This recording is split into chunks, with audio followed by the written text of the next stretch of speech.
नमस्कार साथियों, आज है 15 अक्टूबर 2021 और पूरा देश मना रहा है दशहरा, जिसे कई मायनों से हम जानते हैं।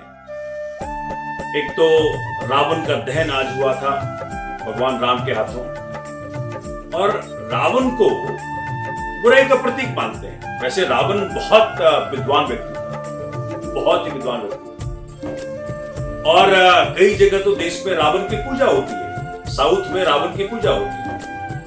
लेकिन जिन कारणों से नॉर्थ इंडिया के अंदर रावण को हम देखते हैं, वो कारण है कि रावण बुराई का प्रतीक बन चुका।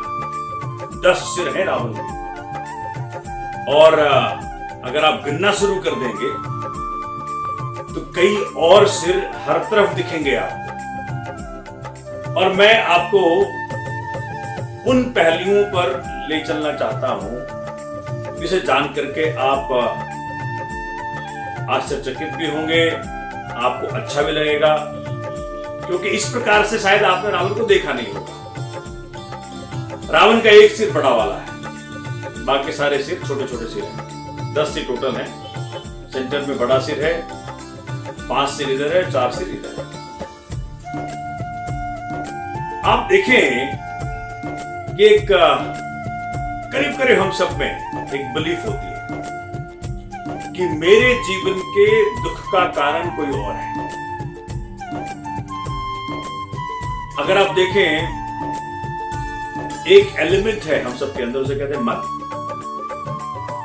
तो जो रावण का बड़ा वाला सिर है, उसे मैं अनकंट्रोल्ड माइंड, और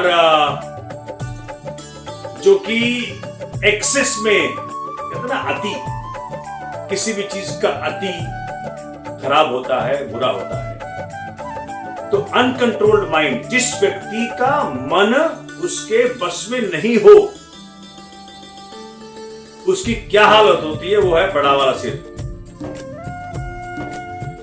आप आज मैं बात कर रहा था किसी से कि भाई जो 5 वृत्तियां बताई हैं, काम, क्रोध, लोभ, मोह, अहंकार, ये तो टूल्स हैं। अगर ये नहीं हो, जैसे मान लो पैर है हमारा, अब यही पैर आपको मंदिर भी ले जाता है और यही पैर आपको वैशाली भी ले जाता है, तो गलती पैर की नहीं है। पैर तो इंस्ट्रक्शन फॉलो करता है। पैर को आदेश दिया मन ने, चल इधर, चल पड़ा। अब पैर काट डालो आप, कि ना पैर रहेगा ना हम जाएंगे, तब तो मंदिर जाना भी असंभव हो जाएगा। इसलिए मेन रावण हम सब के अंदर जो है, वो है बड़ा वाला सिर रावण का, वो है हमारा मन। और मन से बेहतर उसको क्वालिफाई करते हैं अनकंट्रोल्ड माइंड, जो मन अपने वश में नहीं। तो ये जो हेड तो हमने फैसला कर लिया, तो उस पे आध्यात्मिकता की तरफ मैं ले चल रहा हूं आपको, कि अगर स्पिरिचुअलिटी को यूज करके, अगर मेडिटेशन को यूज करके, अगर अपने स्क्रिप्चर्स को यूज करके, अगर अपने संस्कारों को, वेदों को, पुराणों को यूज करके इस बात पर हम आ सकें कि किस प्रकार से मन को वश में करें, तब जाकर के बड़ा वाला जो सिर रावण का है उसका वध हो पाएगा, नहीं तो नहीं हो पाएगा। ये तो हर साल मारते रहिए रावण। दूसरा, तो ये जो 5 वृत्तियां बताई हैं, मैं उसको टूल्स कहता हूं। काम, क्रोध, लोभ, मोह, अहंकार अगर कंट्रोल्ड में है तब तो आपका साथ देगा। अनकंट्रोल्ड है तो आपको नरक का रास्ता दिखलाएगा। एक्सेस में, काम वासना में अगर आदमी आ जाता है तो गलती हो जाती है। जब जेल के चक्की पीसने पड़ते हैं, मालूम पड़ता है गलती हो गई, एक्सेस में हो गया, अनकंट्रोल हो गया, हमारे वश के बाहर की बात हो गई। उसी प्रकार से क्रोध है। भगवान बुद्ध कहते हैं क्रोध तो टूल है।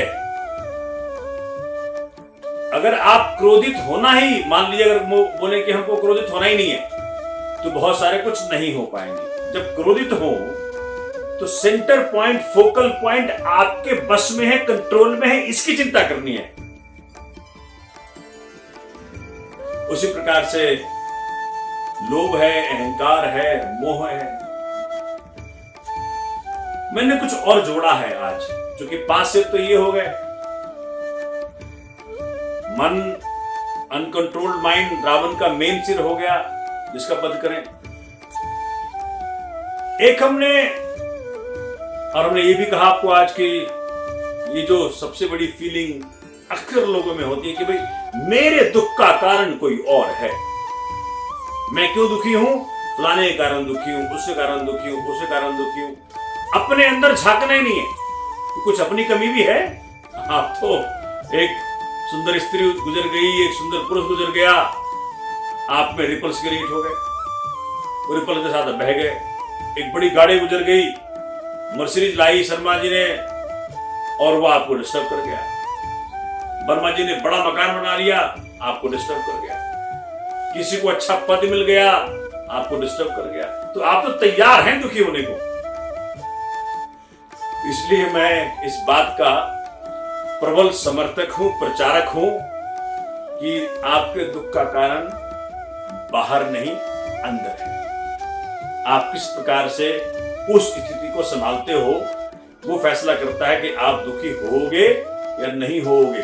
नहीं तो फिर कोई भी आके तमाचा मार जाएगा आपको। कभी कोई काम वासना तमाचा मार जाएगी, कभी कोई क्रोध मार जाएगा, कभी कोई लोभ मोह अहंकार मार जाएगा, और आप दुखी रहोगे सारी जिंदगी। इसलिए आज जब रावण वध की बात करें तो हम इंटरनल रावण की तरफ देखें, किस प्रकार से उसका वध करना है। नहीं तो फिर सिंबॉलिकली रावण को वध करते रहिए और वध होता नहीं। कुछ चीजें जो हम रोजमर्रा देखते हैं, आजकल लाइफ उसके इर्द गिर्द घूमती है। एनवायरनमेंट को लेकर बहुत कंसर्न है, किस प्रकार से एनवायरनमेंट की सेविंग की जाए, पोल्यूशन से बचाया जाए, पेड़ ना काटे जाएं। मैं ये देखता हूं कि हमारा बहुत कुछ इतना ज्यादा भौतिकवाद की तरफ है, मटीरियलिज्म की तरफ हमारी जिंदगी आ गई है। एसी में रहना है, 24 घंटे एयर कंडीशनिंग चाहिए, चलना नहीं है, हर चीज के लिए सवारी चाहिए। पास में मार्केट है, मुश्किल से 15 मीटर, 20 मीटर, 100 मीटर, लेकिन जाएंगे बड़ी गाड़ी से। अगर वहीं पे हम चल लेते या साइकिल चला लेते, पार्क जाएंगे, घंटा भर पार्क में घूमेंगे, लेकिन पास के मार्केट में नहीं जा पाएंगे हम पैदल। ट्रेडमिल पे चलेंगे 1 घंटा कर, लेकिन मार्केट पास में नहीं जाएंगे पैदल। अगर ये बिलीफ हर कोई ले आए, मैं समझता हूं कि भाई मार्केट पोल्यूटेड है, बाहर पोल्यूशन है, इसलिए हम सब सोचते हैं कि भाई हम क्यों निकले। लेकिन अगर हर कोई ये फैसला कर ले कि हमको ट्रेडमिल छोड़ना है और मार्केट कॉलोनी में विद इन द सोसाइटी पैदल चलना है, साइकिल से चलना है, तो एनवायरमेंट ठीक हो जाएगा। तो हम लोग थोड़ी सी इस बात पे चिंता करें कि मटीरियलिज्म की तरफ जो हर तरफ मारामारी है, हर कुछ गैजेट से फिल हो रहा है, सोचने की आजकल इक्विपमेंट भी आ रहे हैं कि भाई कोई और सोचेगा हमारे लिए। हर कुछ हम इसे किसी न किसी और तरीके से बाहर से इंस्ट्रूमेंट के जरिए करना चाहते हैं,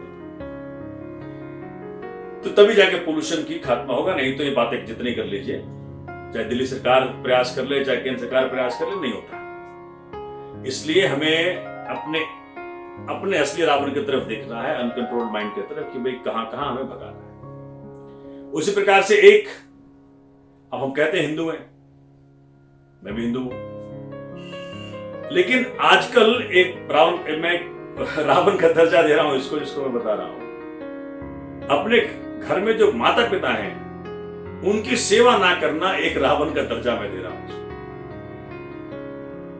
वो बुजुर्ग माँ बाप जिन्होंने सब कुछ आपके लिए त्यागा, जब आप छोटे थे, जब हम छोटे थे, जब हम बिस्तर गंदा करते थे ना, तो माँ हमें सूखे पे सुलाती थी और खुद जो गंदी जगह है, जो गीला हो गया है, उस पे सोती थी। और आज उसी माँ के लिए हम क्या क्या सोचते हैं।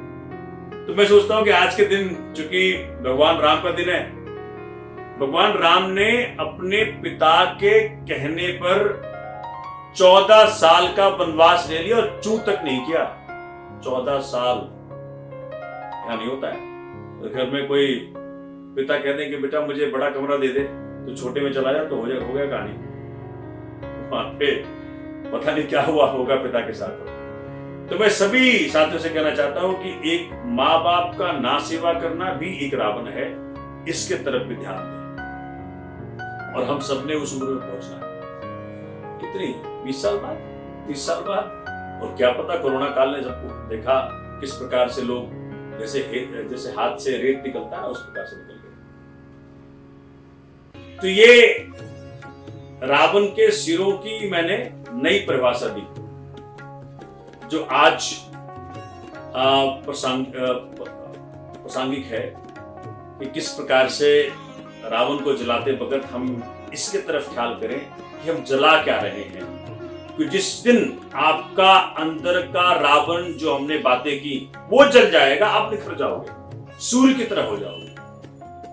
और फिर जब आप निखरोगे, क्योंकि कई बार मैं देखता हूं कि आदमी सुखी होना चाहते ही नहीं, मतलब आपको भाई एक बड़ा ना जैनिज्म में बहुत बड़ा एक पर्व है, वो क्षमा का ही पर्व है। मतलब मैं देखता हूं कि जैनिज्म का ये इतना बड़ा कंट्रीब्यूशन है ह्यूमैनिटी की तरफ, निर्धारित कर रखा है कि क्षमा करना है। एक आपको कहानी सुनाता हूं। एक फुल मून नाइट, चांदनी रात, 4 शराबी ड्रंकार्ड चले नौका विहार करते।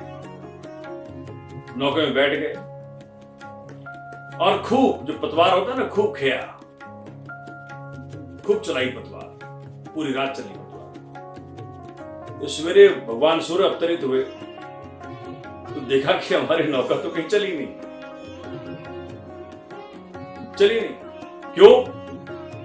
गेस कर लिया होगा आपने, क्योंकि नौका जो है अभी खूंटे में बंधी थी। तो खूंटे में बंधी नौका जितना मर्जी चला लो, कहीं नहीं जाती। तो क्षमा दिवस जो मैं कह रहा हूं, जो क्षमा पर्व है जैनिज्म के अंदर, अगर आप आज क्षमा कर दें सबको, खूंटा है वो, मैं खूंटा मान रहा हूं उसको, ये खूंटा, ये खूंटा, ये खूंटा, ये खूंटा, ये खूंटा, कई खूंटे।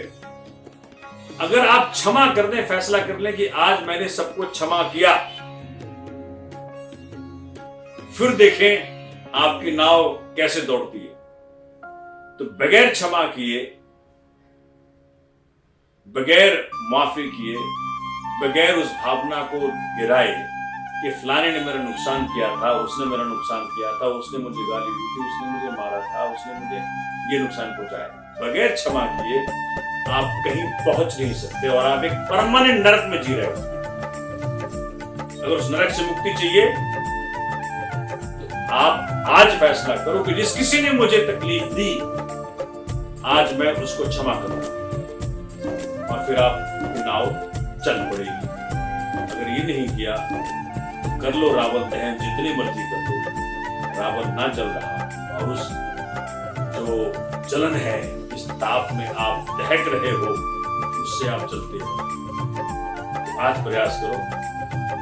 एक दिन हमारे धर्म ने बनाया है, बहुत खूबसूरत, जैसे जैनिज्म में वो क्षमा है, वैसे रावण दहन है, लेकिन हम इसको सिंबॉलिकली मान के निकलते हैं और तीर से रावण मर गया, अरे रावण ना मर रहा। तो इसलिए आज मैं हाथ जोड़ के विनती करता हूं, इस तरह सोचें, कम से कम सोचें। अगर मैं कुछ सही कर रहा हूँगा तो नीचे लिंक है, उस पर कह दीजिए, या जो कमेंट सेक्शन है उसमें लिख दीजिए, और फिर इस पर चर्चा कर सकते हैं हमारे। तो आज ये समझ लें, आपके दुख का कारण कोई और नहीं, आपको अनकंट्रोल्ड माइंड आपके सारे दुखों का जड़ है। शराबियों की तरह आपकी नाव कहीं नहीं पहुंचेगी अगर खूंटों से उसको खोल। हाँ, एक और बात मैं कहना चाहता हूं कि एक रावण का सिर मैंने आज फैसला किया कहने का, इस भावना को मैं परमानेंट है। ये जो परमानेंस की फीलिंग है ना,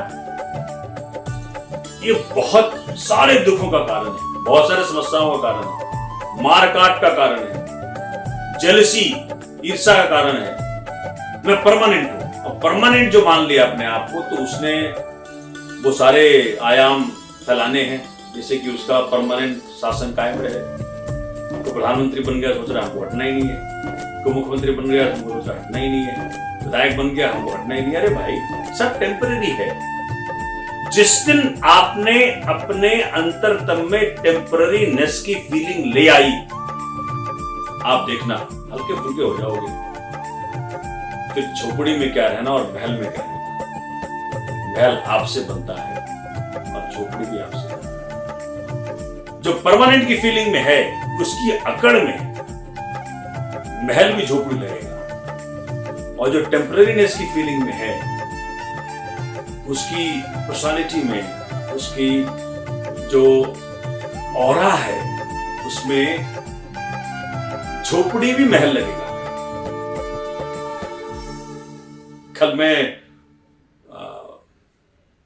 चूंकि दशहरा चल रहा है, तो अष्टमी के दिन मैं गया था, मां का जागरण हो रहा था। तो उस दिन मैं भाव में बह गया, और क्या मां ने आशीर्वाद दिया, क्या त्रिकंदी पैर में। अब वो मैं उस दिन कह रहा था, सबको साझा कर रहा था कि भाई, क्योंकि जो गायक साहब थे वो कह रहे थे कि भाई आज मां से जो मांगो, मकान मांग लो, गाड़ी मांग लो। तो मैंने, परमात्मा ने कहलवाया शायद मुझसे कि मकान, गाड़ी, पद, प्रतिष्ठा, चुनाव में जीतना, ये सब कई लोगों ने किया, तो फिर भी उसके तो खुशी ना आई। अगर सामानों से खुशी आ रही होती, बाहर से सुविधाएं आ सकती हैं, बाहर से शांति नहीं आ सकती। शांति तो अंतरतम का पैदाइश है। अगर मां से शांति मांग लो, मां से मां को मांग लो, तो फिर तो बाकी चीजें आएंगी ही। तो फोकस गाड़ी, मकान, पद पे अगर हो, तो आप समस्या को आगे बढ़ा रहे हो। आप सुख नहीं ढूंढ रहे हो, आप शांति नहीं ढूंढ रहे हो। आप फोकस शांति पे रखो, फोकस अंदर के सुख पे रखो, तो बाकी सब कुछ हो जाएगा। रावण मरेगा, जो मैंने बातें पहले कही हैं, और अगर साथ में इसको जोड़ लें कि टेम्पररीनेस की फीलिंग को आगे बढ़ाएं, अंतरतम तक उसको बिठाएं, परमानेंट की फीलिंग को बाहर निकालें। रोज देख रहे हैं लोगों को जाते हुए। जिस मकान में आप रह रहे हो, पहले आपके परदादा का था, उनके फादर का था, चलते जाओ पीछे। आज आप रह रहे हो, कल आपके बेटे रहेंगे, फिर उसके बेटे रहेंगे। चला चली का है ये। जिस दिन आपने टेम्पररीनेस की फीलिंग को स्ट्रॉन्ग कर ली, आपके जैसा राजा नहीं, आपके जैसा सुखी नहीं, आपके जैसा शांतिपूर्ण व्यक्ति नहीं। मजे लो जिंदगी। ठीक है, भगवान श्री राम।